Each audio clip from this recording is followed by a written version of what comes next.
Hey guys, welcome back to Home Built, and we're getting to the pointy end of Harry, but we still have a bunch of things to sort out before we can actually get it out on a test drive.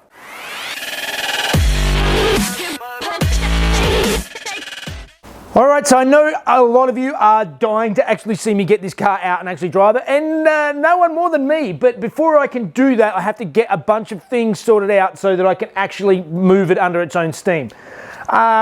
The body wiring loom on this car is an absolute nightmare. Nothing works properly. When I turn the battery on, when I actually connect the battery up, the indicator light is glowing and there's all sorts of things that are horrible. And one of the big things is it has no brake lights because there's no brake light switch. So the first thing I'm going to tackle today is trying to work out how to set up a brake light switch. Alright, so my first task for today is to try and work out somehow to get the brake lights to switch on when I press the pedal. Now, originally in these cars, they had a sensor on the back of the brake master cylinder that would sense the pressure in the fluid. So it was a fluid pressure sensor and it would switch the brake lights on. They are notoriously unreliable and they're not great. And I have no way to set them up because I don't have the standard pedals and standard brake master cylinder. So what to do? Most modern cars have changed to a more reliable version, which is a switch. So generally, the pedal boxes go in from the top. Most modern cars have top-mounted pedals, and somewhere up underneath the dash, there is a switch, something like this one that I stole out of a wreck, that sit against the pedal, and when you press the pedal down, it releases the switch, and releasing the switch turns the lights on. Very simple process. Doing that on this car is a little bit more difficult because if I try to put it here like this against the pedal, it's exactly where my foot's going to be. So I can't actually use this in that same method. So I need to work out a way to mount this into the car so that I can actually use it. So I've been looking all over this pedal, and the only way I can do it is actually put it below the pivot point of where the pedal is, and I have to actually stick it behind the pedal. So what I need to do is I need to remove the pedal, and I'm going to have to make a tab coming off of the bottom of the pedal in the back here somewhere that can actually have an adjustable pad on it that I can adjust so that I can get the settings just right, and have the switch somehow mounted in behind here. So let's start pulling this thing apart and see what I can come up with.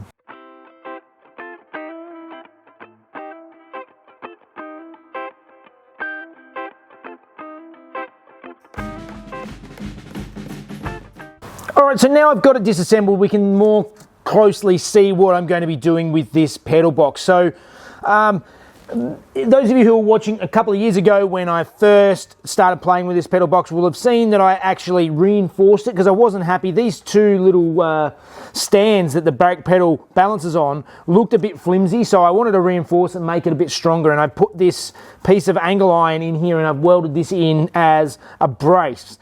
That is getting in the way now of where I need to put this, and I can incorporate a brace with whatever I do to actually mount this switch into the box. So my first job is to cut this out, and then we'll see how we go fitting this in.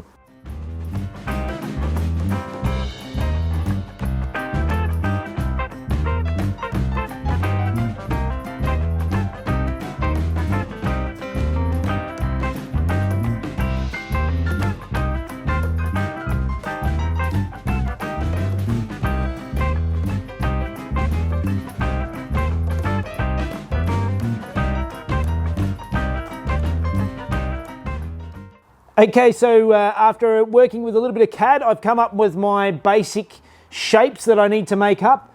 They look a little bit strange at the moment, but they're going to make sense when I actually put it all together. And essentially, I've got a holder that I can hold the switch in, which is sit in the back in behind the pedal. It'll also double up as the reinforcing that I want to put in for the mount for the pedal, and also this little tab here is actually going to be a bit I fold up, and it will fit up in the base of the pedal, and I'll weld that in there with a captive nut, and that will be my adjustment to actually basically press in and release my switch. So let's start turning CAD into steel.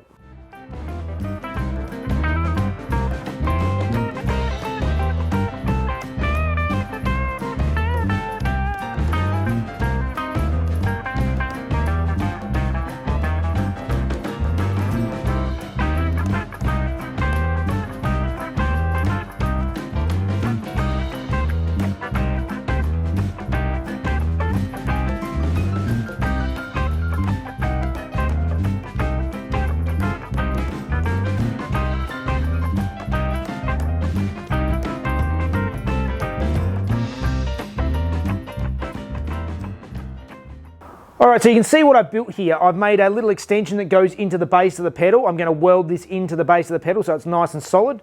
And it's got an adjustable nut and bolt set up here. I'm going to lineage off the top of that bolt just to make it nice and smooth, so it's a nice smooth contact with the switch. And the switch is here, and it's mounted in a bracket that's going to reinforce this framework here, make it a little bit stronger, as well as also hold the switch.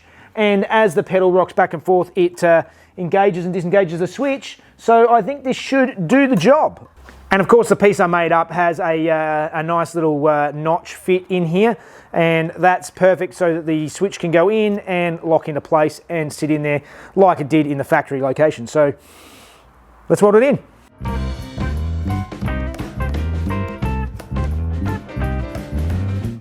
I am really happy with how that has all come together. So my switch is now mounted in, and it's all in nicely. It all fits and it's nice and solid.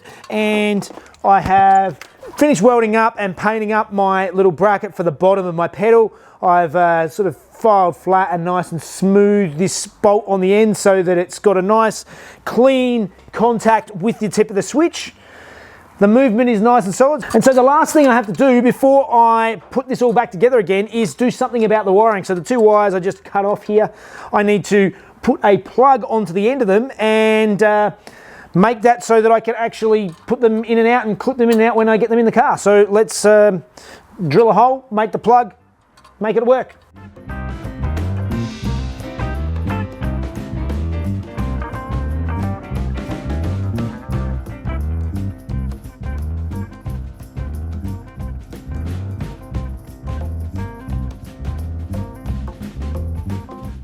Okay, so the pedal box is now completely fully reassembled. I have my brake switch all set up and working nicely.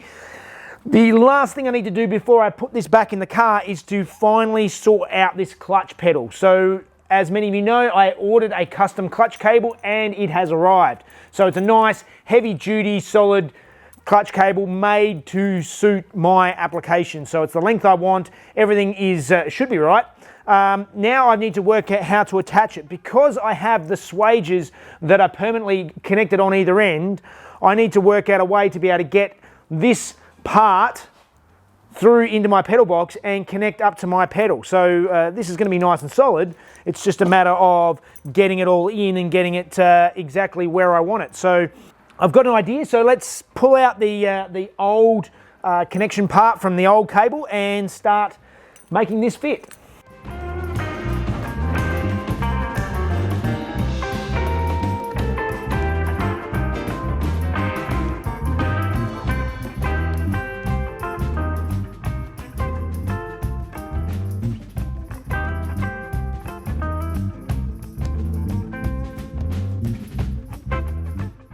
Okay, so I came up with my clutch cable solution, and basically what I've got is I've got in the horizontal surface, I've drilled a hole big enough to fit the end of the cable through, and a slot going down to a hole that I can actually bolt onto, so the cable can fit through there, nothing else can. Bolts on. This is all reinforced. This is sitting through a steel bar, so it's actually reinforcing this whole pedal box quite solidly. That's what it mounts on.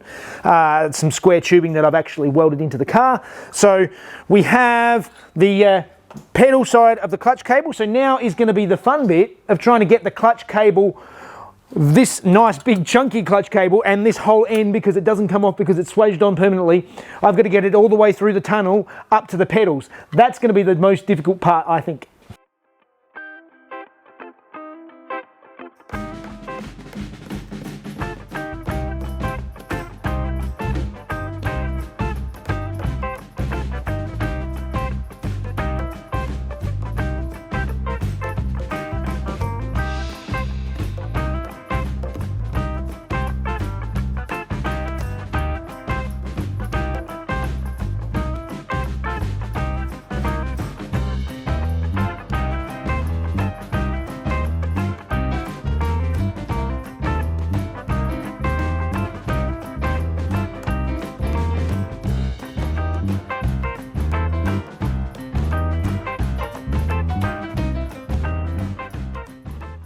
All right, it is very heavy and it doesn't seem to have a lot of travel on the arm. So I'm not sure how well it's actually engaging and disengaging the clutch. I might need to try and straighten out the curve of the cable, because the cable has to come down the tunnel and do a 180-degree loop and come back to the pedal. This is the only way I can set it up. It is very heavy. Does seem to be a lot heavier than it should be. I'll have a look at that, but in any case, we are definitely out of time. Next week, I've got to sort out all this wiring. There's still lots of wiring to sort out, but at least we have the pedals mostly sorted. I had to take them out again and bench bleed the cylinders and master cylinders and actually bleed the brakes. So there's a bunch of things I still need to do before we can get this on the road. Hope you join me for that. As always, if you want to help us out, you can join us on Patreon, watch today's videos a day before everybody else. If you have to buy any parts for your Porsches, make sure you check on PorschePartsByJeff.com and compare prices there first. And we'll see you on the next one. See you guys.